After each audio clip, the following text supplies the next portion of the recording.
विष्णुम् शशिवर्णम् चतुर्भुजम् प्रसन्नवदनम् ध्यायेत् सर्वविघ्नोपशान्तये व्यासम् वसिष्ठनप्तारम् शक्तेः पौत्रमकल्मषम् पराशरात्मजम् वन्दे शुकतातम् तपोनिधिम् व्यासाय विष्णुरूपाय व्यासरूपाय विष्णवे नमो वै ब्रह्मनिधये वासिष्ठाय नमो नमः अविकाराय शुद्धाय नित्याय परमात्मने सदैकरूपरूपाय विष्णवे सर्वजिष्णवे यस्य स्मरणमात्रेण जन्म संसारबन्धनात् विमुच्यते नमस्तस्मै विष्णवे प्रभविष्णवे ॐ नमो विष्णवे प्रभविष्णवे श्रीवैशम्पायन उवाच श्रुत्वा धर्मानशेषेण पावनानि च सर्वशः युधिष्ठिरः शान्तनवम् पुनरेवाभ्यभाषत युधिष्ठिर उवाच किमेकम् दैवतम् लोके किम् वाप्येकम् परायणम् स्तुवन्तः कङ्कमर्चन्तः प्राप्नुयुर्मानवा शुभम् को धर्मः सर्वधर्माणाम् भवतः परमो मतः किम् जपन्मुच्यते जन्तुर्जन्म संसारबन्धनात् श्रीभीष्म उवाच जगत्प्रभुम् देवदेवमनन्तम् पुरुषोत्तमम् स्तुवन्नाम सहस्रेण पुरुषः सततोत्थितः तमेव चार्चयन्नित्यम् भक्त्या पुरुषमव्ययम् ध्यायम् स्तुवन् नमस्यम् च यजमानस्तमेव च अनादिनिधनम् विष्णुम् सर्वलोकमहेश्वरम् लोकाध्यक्षम् स्तुवन्नित्यम् सर्वदुःखातिगो भवेत् ब्रह्मण्यम् सर्वधर्मज्ञम् लोकानाम् कीर्तिवर्धनम् लोकनाथम् महद्भूतम् सर्वभूतभवोद्भवम् एष मे सर्वधर्माणाम् धर्मोऽधिकतमो मतः यद्भक्त्या पुण्डरीकाक्षम् स्तवैरच्चेन्नरः सदा परमम् यो महत्तेजः परमम् यो महत्तपः परमम् यो महद्ब्रह्म परमम् यः परायणम् पवित्राणाम् पवित्रम् यो मङ्गलानाम् च मङ्गलम् दैवतम् देवतानाम् च भूतानाम् यो व्ययपिता यतः सर्वाणि भूतानि भवन्त्यादियुगागमे यस्मिंश्च प्रलयम् यान्ति पुनरेव युगक्षये तस्य लोकप्रधानस्य जगन्नाथस्य भूपते विष्णोर्नाम सहस्रम् मे शृणु पापभयापहम् यानि नामानि गौणानि विख्यातानि महात्मनः ऋषिभिः परिगीतानि तानि वक्ष्यामि भूतये ऋषिर्नाम्नाम् सहस्रस्य वेदव्यासो महामुनिः छन्दोऽनुष्टुप् तथा देवो भगवान् देवकीसुतः अमृताम् शुद्भवो बीजम् शक्तिर्देवकी नन्दनः त्रिसामाहृदयम् तस्य शान्त्यर्थे विनियुज्यते विष्णुम् जिष्णुम् महाविष्णुम् प्रभविष्णुम् महेश्वरम् अनेकरूपदैत्यान्तम् नमामि पुरुषोत्तमम् अस्य श्रीविष्णोर्दिव्यसहस्रनामस्तोत्रमहामन्त्रस्य श्रीवेदव्यासो भगवान् ऋषिः अनुष्टुप्छन्दः श्रीमहाविष्णुः परमात्मा श्रीमन्नारायणो देवता अमृतांशुद्भवो भानुरिति बीजम् देवकी नन्दन श्रेष्ठेति शक्तिः उद्भवः क्षोभणो देव इति परमो मन्त्रः शङ्खबृन्नन्दकी चक्रीति कीलकम् शार्ङ्गधन्वा गदाधर इत्यस्त्रम् रथाङ्गपाणिरक्षोभ्य इति नेत्रम् त्रिसामासामजः सामेति कवचम् आनन्दम् परब्रह्मेति योनिः ऋतुः सुदर्शनकाल इति दिग्बन्धः श्रीविश्वरूप इति ध्यानम् श्रीमहाविष्णुप्रीत्यर्थे सहस्रनाम जपे विनियोगः ध्यानम् क्षीरोदन्वत्प्रदेशे शुचिमणिविलसत्सैकते मौक्तिकानाम् माला क्लुप्तासनस्थस्फटिकमणिनिभैर्मौक्तिकैर्मण्डिताङ्गः शुभ्रैरभ्रैरदभ्रैरुपरि विरचितैर्मुक्तपीयूषवर्षैः आनन्दीन पुनीयादरिनलिन गदा शङ्खपाणिर्मुकुन्दः भूः पादौ यस्य नाभिर्विहदसुरनिलश्चन्द्रसूर्यौ च नेत्रे कर्णावाशा शिरोद्यौर्मुखमपि दहनो यस्य वास्तेयमब्धिः अन्तस्थम् यस्य विश्वम् सुरनरखगो भोगि गन्धर्व दैत्यैः चित्रम् रम्यते तम् त्रिभुवन वपुषम् विष्णुमीशम् नमामि। ॐ नमो भगवते वासुदेवाय। शान्ताकारम् भुजगशयनम् पद्मनाभम् सुरेशम् विश्वाधारम् गगनसदृशम् मेघवर्णम् शुभाङ्गम् लक्ष्मीकान्तम् कमलनयनम् योगिहृद्ध्यानगम्यम् वन्दे विष्णुम् भवभयहरम् सर्वलोकैकनाथम्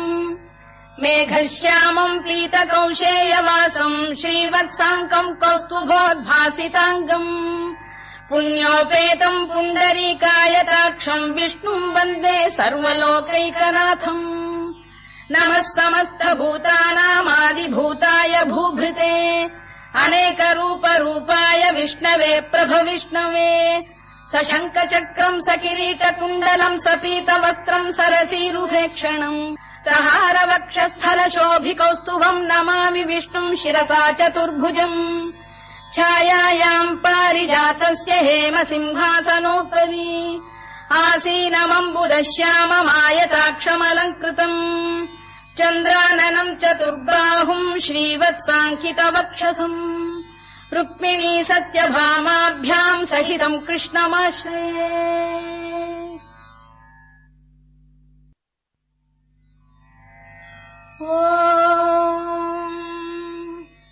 विश्वम् विष्णुर्वषत्कारो भूतभव्य भवत्प्रभुः भूतकृद्भूतभृद्भावो भूतात्मा भूतभावनः भूतात्मा परमात्मा च मुक्तानाम् परमागतिः अव्ययः पुरुषः साक्षी क्षेत्रज्ञोऽक्षर एव च योगो योगविदाम् नेता प्रधानपुरुषेश्वरः नारसिंहवपुः श्रीमान् केशवः पुरुषोत्तमः सर्वः शर्वः शिवस्थाणुर्भूतादिर्निधिरव्ययः सम्भवो भावनो भर्ता प्रभवः प्रभुरीश्वरः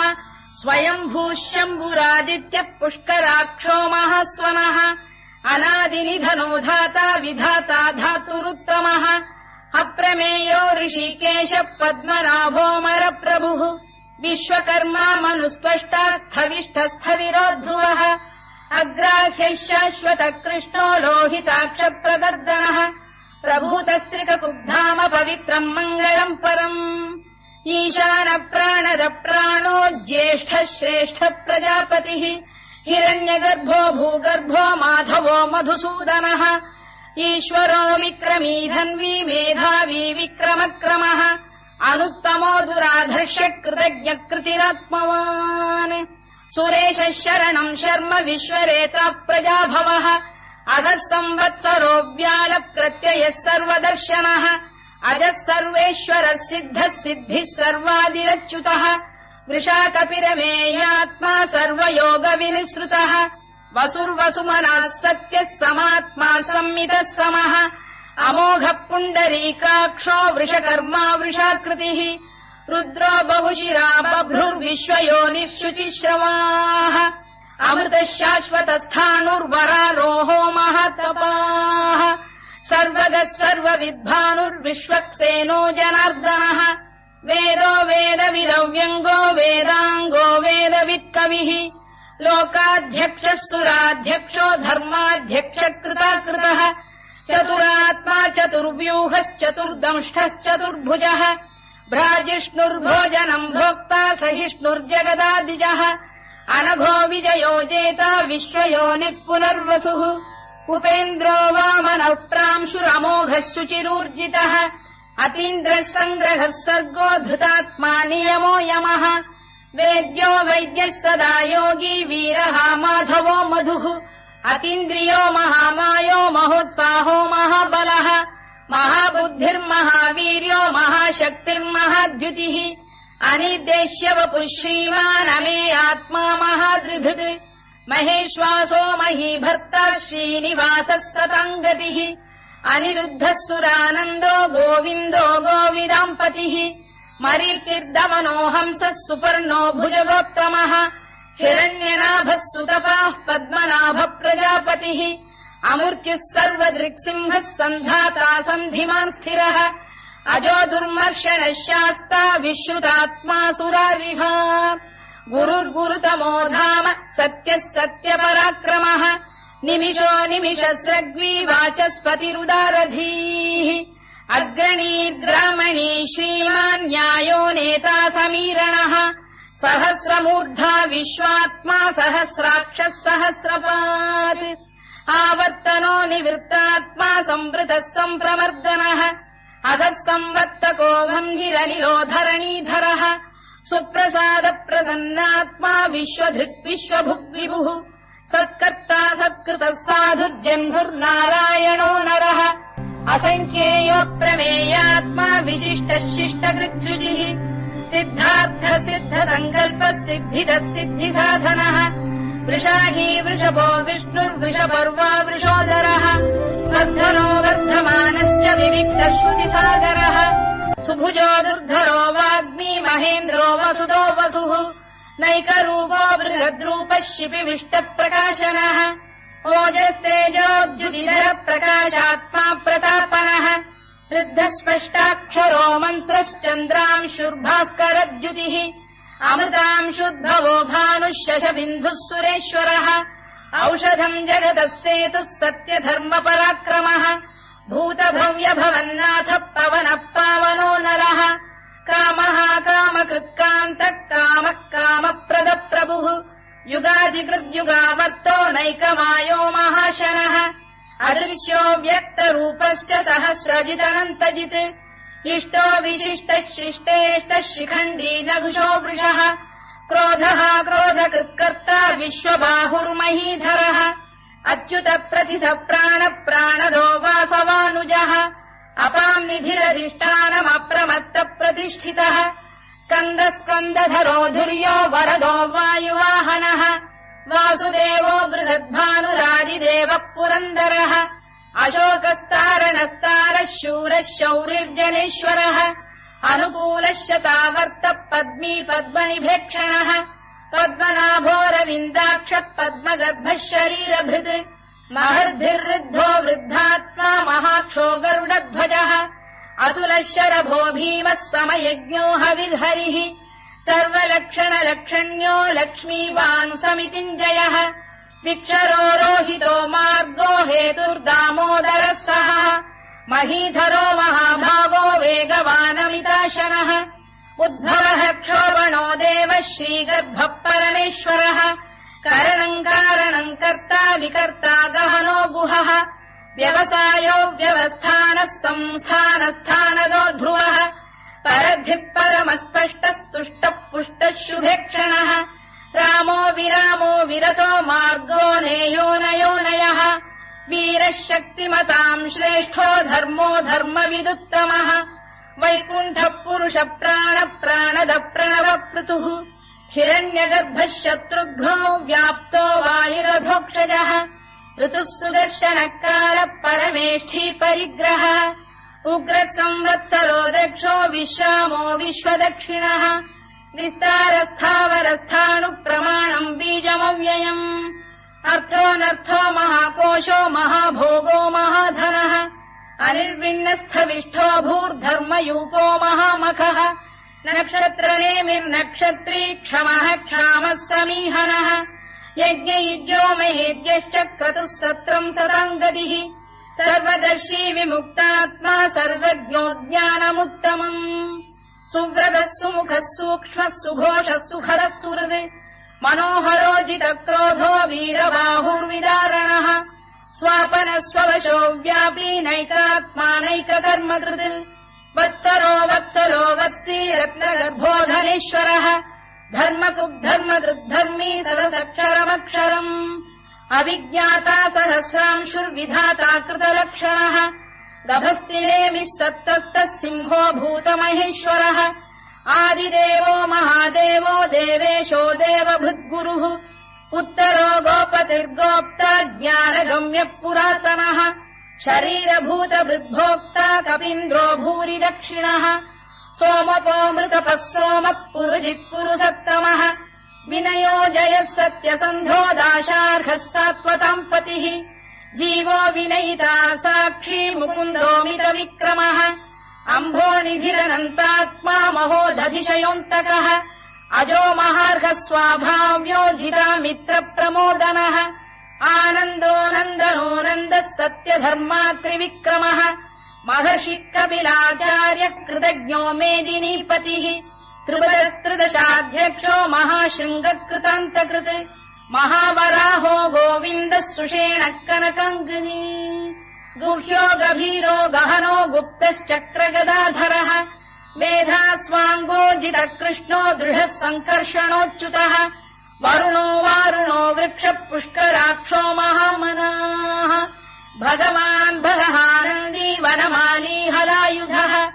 आदित्यो ज्योतिरादित्यः सहिष्णुर्गतिसप्तमः सुधन्वाखण्ड परशुर्दारुणो द्रविणप्रदः दिवस्पृक् सर्वदृक्व्यासो वाचस्पतिरयो निजः त्रिसामासामगः साम निर्वाणम् भेषजम् भिषज सन्न्यासकृच्छमः शान्तो निष्ठा शान्तिपरायणम् शुभाङ्गः शान्तिदः स्रष्टा कुमुदः कुवलेशयः गोहितो गोपतिर्गोप्ता वृषभाक्षो वृषप्रियः अनिवर्ती निवृत्तात्मा संक्षेप्ताक्षेमकृत् शिवः श्रीवत्सवक्षः श्रीवासः श्रीपतिः श्रीमताम्बरः श्रीधः श्रीशः श्रीनिवासः श्रीनिधिः श्रीविभावनः श्रीधर श्रीकर श्रेयः श्रीमान् लोकत्रयाश्रयः स्वक्षस्वङ्गः शतानन्दो नन्दिर्ज्योतिर्गणेश्वरः विजितात्मा विधेयात्मा सत्कीर्तिश्छिन्न संशयः उदीर्णः सर्वतश्चक्षुरनीशः शाश्वतस्थिरः भूषयो भूषणो भूतिर्विशोकः शोकनाशनः अर्चिष्मानर्चितः कुम्भो विशुद्धात्मा विशोधनः अनिरुद्धो प्रतिरथ प्रद्युम्नोमित विक्रमः कालनेमिनिहा वीरः शौरिः शूरजनेश्वरः त्रिलोकात्मा त्रिलोकेशः केशवः केशिहा हरिः कामदेवः कामपालः कामी कान्तकृतागमः अनिर्देश्य वपुर्विष्णुर्वीरोऽनन्तो धनञ्जयः ब्रह्मण्यो ब्रह्मकृद्ब्रह्मा ब्रह्म ब्रह्मविवर्धनः ब्रह्मविब्राह्मणो ब्रह्मी ब्रह्मज्ञो ब्राह्मणप्रियः महाक्रमो महाकर्मा महातेजा महोरगः महाक्रतुर्महायज्वा महायज्ञो महाहविः स्तव्यस्तव प्रियस्तोत्रम् स्तुतिस्तोतारणप्रियः पूर्णः पूरयिता पुण्यः पुण्यकीर्तिरनामयः मनोजवस्तीर्थकरो वसुरेता वसुप्रदः वसुप्रदो वासुदेवो वसुर्वसुमनाहविः सद्गतिः सत्कृतिः सत्ता सद्भूतिः सत्परायणः शूरसेनो यदुश्रेष्ठः सन्निवासः सुयामुनः भूतावासो वासुदेवः सर्वासु निलयो नलः दर्पः दर्पदो दृप्तो दुर्धरोऽथा पराजितः विश्वमूर्तिर्महामूर्तिर्दीप्तमूर्तिरमूर्तिमान् अनेकमूर्तिरव्यक्तः शतमूर्तिः शताननः एकोनैकः स वक्तः किम् यत्तत्पदमनुत्तमम् लोकबन्धुर्लोकनाथो माधवो भक्तवत्सलः सुवर्णवर्णो हेमाङ्गो वराङ्गश्चन्दनाङ्गदी वीरः विषमः शून्यो घृता शीरचरश्चलः अमानी मानदो मान्यो लोकस्वामी त्रिलोकधृत् सुमेधा मेधजो धन्यः सत्यमेधाधराधरः तेजो वृषोद्युतिधरः सर्वशत्रुभृताम्बरः प्रग्रहो निग्रहो व्यग्रो नैकशृङ्गो गदाग्रजः चतुर्मूर्तिश्चतुर्बाहुश्चतुर्व्यूहश्चतुर्गतिः चतुरात्मा चतुर्भावश्चतुर्वेदविदेकपात् समावर्तो निवृत्तात्मा दुर्जयो दुरतिक्रमः दुर्लभो दुर्गमो दुर्गो दुरावासो दुरारिः शुभाङ्गो लोकसारङ्गः सुतम् तुस्तन्तु वर्धनः इन्द्रकर्मा महाकर्मा कृतकर्मा कृतागमः उद्भवः सुन्दरः सुन्दरो रत्ननाभः सुलोचनः अर्को वाजसनः शृङ्गी जयन्तः सर्वविजयी सुवर्णबिन्दुरक्षोभ्यः सर्ववागीश्वरेश्वरः महाह्रदो महागर्तो महाभूतो महानिधिः कुमुदः कुन्दरः कुन्दः पर्जन्यः पावनो निलः अमृताशोऽमृतवपुः सर्वज्ञः सर्वतोमुखः सुलभः सुव्रतः सिद्धः शत्रुजिच्छत्रुतापनः न्यग्रोधोदुम्बरोश्चतश्चाणूरान्ध्रैषूदनः सहस्रार्चिः सप्तजिह्वः सप्तैधा सप्तवाहनः अमूर्तिरनघोचिन्त्यो भयगृद्भयनाशनः अणुबृहत्कृशस्थूलो गुणभृन्निर्गुणो महान् अधृतस्वधृतस्वास्य प्राग्वंशो वंशवर्धनः भारभृत्कथितो योगी योगीशः सर्वकामदः आश्रमश्रमणः क्षामः सुपर्णो वायुवाहनः धनुर्धरो धनुर्वेदो दण्डो दमयिता दमः अपराजितः सर्वसहो नियन्ता नियमो यमः सत्त्ववान् सात्विकः सत्यः सत्यधर्मपरायणः अभिप्रायप्रियार्होः प्रियकृत्प्रीतिवर्धनः विहाय सगतिर्ज्योतिः सुरुचित्कुतभुग्विभुः रविर्विरोचनः सूर्यः सवितारविलोचनः अनन्तो हुतबुद्भोक्ता सुखदो नैकजोऽग्रजः अनिर्विण्णः सदामर्षी लोकाधिष्ठानमद्भुतः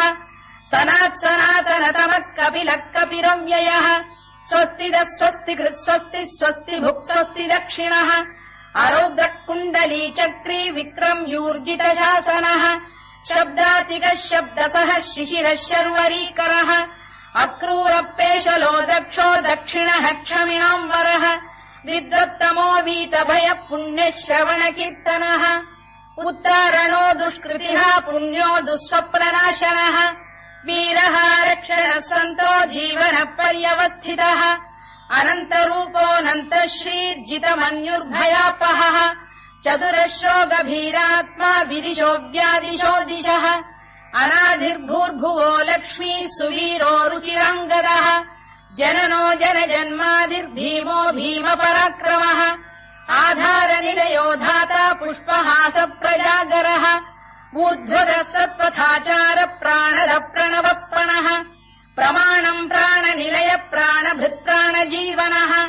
तत्त्वम् तत्त्वविदेकात्मा जन्ममृत्युजरातिगः भूर्भुवः स्वस्तरुस्तारः सविता प्रपितामहः यज्ञो यज्ञपतिर्यज्वा यज्ञाङ्गो यज्ञवाहनः यज्ञभृद्यज्ञकृद्यज्ञी यज्ञभुग्यज्ञसाधनः यज्ञान्तकृद्यज्ञगुह्यमन्नमन्नाद एव च आत्मयोनिः स्वयम् जातो वैखानः सामगायनः देवकीनन्दन स्रष्टा क्षितीशः पापनाशनः शङ्खबृन्नन्दकी चक्री शार्ङ्गधन्वा गदाधरः तथाङ्गपाणिरक्षोभ्यः सर्वप्रहरणायुधः सर्वप्रहरणायुधवो नम इति वनमाली गरीशाङ्गी शङ्खी चक्री च नन्दकी श्रीमान्नारायणो विष्णुर्वासुदेवोऽभिरक्षतु वनमाली गरीशाङ्गी शङ्खी चक्री च नन्दकी श्रीमान्नारायणो विष्णुर्वासुदेवोऽभिरक्षतु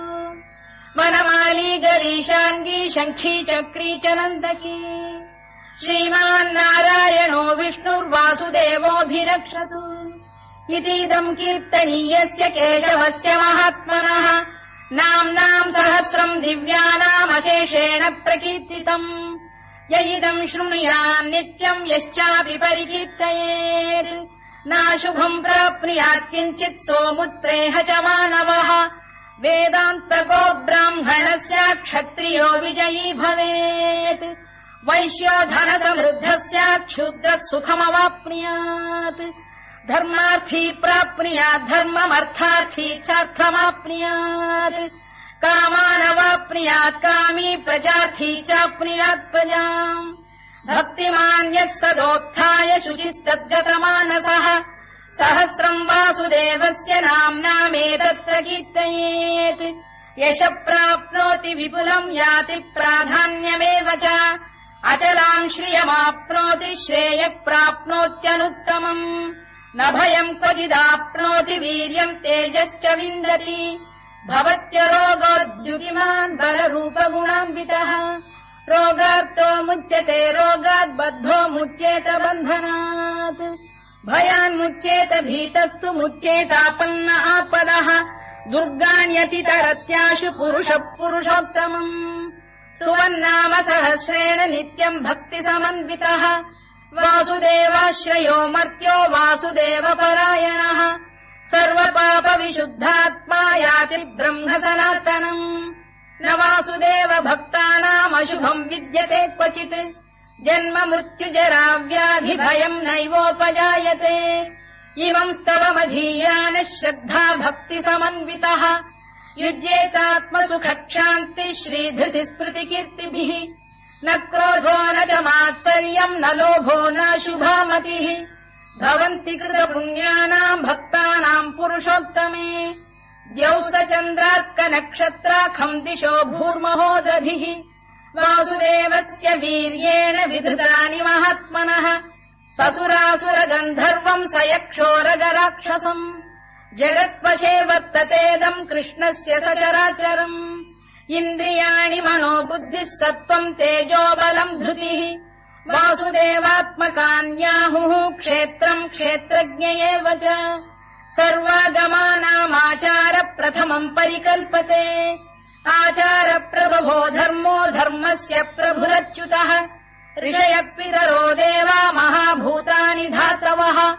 जङ्गमा जङ्गमम् चेदम् जगन्नारायणोद्भवम् योगो ज्ञानम् तथा साङ्ख्यम् विद्या शिल्पादिकर्म च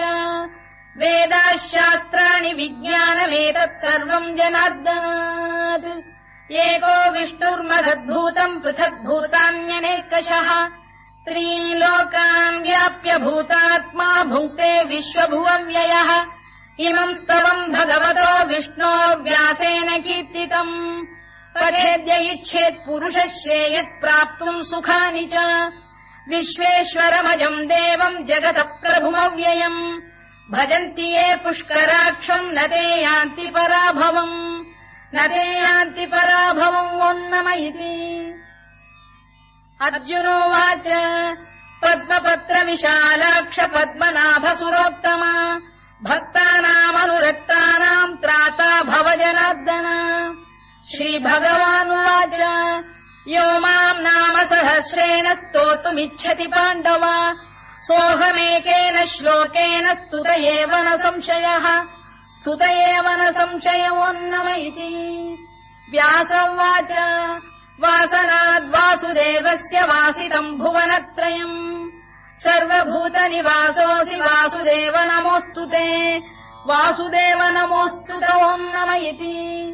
पार्वत्युवाच केनोपायेन लघुना विष्णोर्नाम सहस्रकम् पठ्यते पण्डितैर्नित्यम् श्रोतुमिच्छाम्यहम् प्रभो ईश्वरोवाच श्रीराम राम रामेति रमे रामे मनोरमे सहस्रनाम तत्तुल्यम् राम नाम वरानने श्रीराम राम रामेति रमे रामे मनोरमे सहस्रनाम तत्तुल्यम् राम नाम वरानने श्रीराम राम रामेति रमे रामे मनोरमे सहस्रनाम तत्तुल्यम् राम नाम वरानने राम नाम वराननमोन्नम इति ब्रह्मोवाच नमोऽस्त्वनन्ताय सहस्रमूर्तये सहस्रपादाक्षि शिरोरुबाहवे सहस्रनाम्ने पुरुषाय शाश्वते सहस्रकोटियुगधारिणे नमः सहस्रकोटियुगधारिणे नम ओन्नम इति सञ्जय उवाच यत्र योगेश्वर कृष्णो यत्र पार्थो धनुर्धरः तत्र श्रीर्विजयो भूतिर्ध्रुवा नीतिर्मतिर्मम श्रीभगवानुवाच अनन्याश्चिन्तयन्तो मां ये जनाः पर्युपासते तेषाम् नित्याभियुक्तानाम् योगक्षेमम् वहाम्यहम् परित्राणाय साधूनाम् विनाशाय च दुष्कृताम् धर्म संस्थापनार्थाय सम्भवामि युगे युगे आर्ता विषण्णाः शिथिलाश्च भीता घोरेषु च व्याधिषु वर्तमानाः संकीर्त्य नारायण शब्दमात्रम् विमुक्त दुःखाः सुखिनो भवन्तु कायेन वाचा मनसेन्द्रियैर्वा बुद्ध्यात्मना वा प्रकृते स्वभावात् करोमि यद्यत् सकलम् परस्मै नारायणायेति समर्पयामि।